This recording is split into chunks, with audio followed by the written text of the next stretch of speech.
हमारी तो प्रार्थना है भैया, आप जिस भूमि पर रहते हैं यहां माता पिता की सेवा भगवत प्रकट करती है।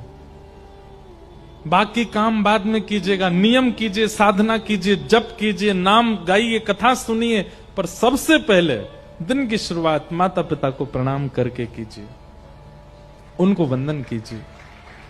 हमें कई माताएं पूछती हैं, कई लोग पूछते हैं, बालकों में भगवत भक्ति कैसे प्रारंभ से डाली जाए, अपनी सेवा कराओ, इसी से सीख जाएगा वो। माता पिता अपनी सेवा सिखाएं उसको। स्कूल जाना जरूरी है, पढ़ना जरूरी है, होमवर्क करना जरूरी है, लेकिन इन सब के साथ बालक को यह भी सिखाइए कि सुबह उठ करके बिस्तर से उतरते ही सबसे पहले मां को प्रणाम करना है, फिर पिताजी को प्रणाम करना है, दादी को प्रणाम करना है, दादा को प्रणाम करना है, बड़े लोगों को प्रणाम करना, उसके बाद मुंह धोना है। बिना मुंह धोए सबको पहले प्रणाम करके आओ। छोटी अवस्था है बालक की, इसमें यही उसको सेवा सिखाइए।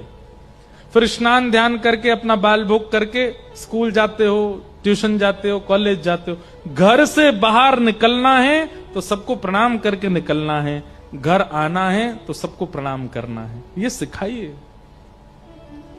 आप केवल इतना ही सिखा दीजिए, हनुमान चालीसा छोड़ दीजिए, बाद में सिखाना। गीता के श्लोक मंत्र आदि सब बाद के लिए छोड़ो, पहले ये सिखाइए। वो बालक यदि घर के बड़े लोगों का सेवक बन गया, हनुमान चालीसा अपने आप उसको ग्रहण करेगी, उसको याद नहीं करना पड़ेगा। हनुमान चालीसा स्वयं कृपा करेगी, गीता जी उस पर स्वयं कृपा करेंगी, संत जन उस पर स्वयं कृपा करेंगे। भाई मिट्टी में बीज बोया जाए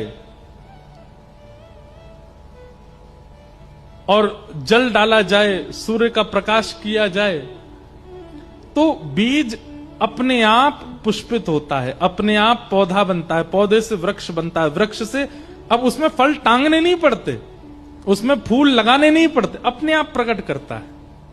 ठीक वैसे ही बालकों को पहले मातृ पितृ सेवा सिखाओ, ताकि इस महाराष्ट्र में, हमारे इस भारत में एक और पुंडलीक जैसा कोई भक्त हो जो माता पिता की सेवा से एक बार फिर से ठाकुर जी को प्रकट कर दे, ठाकुर जी को प्रादुर्भाव कर दे।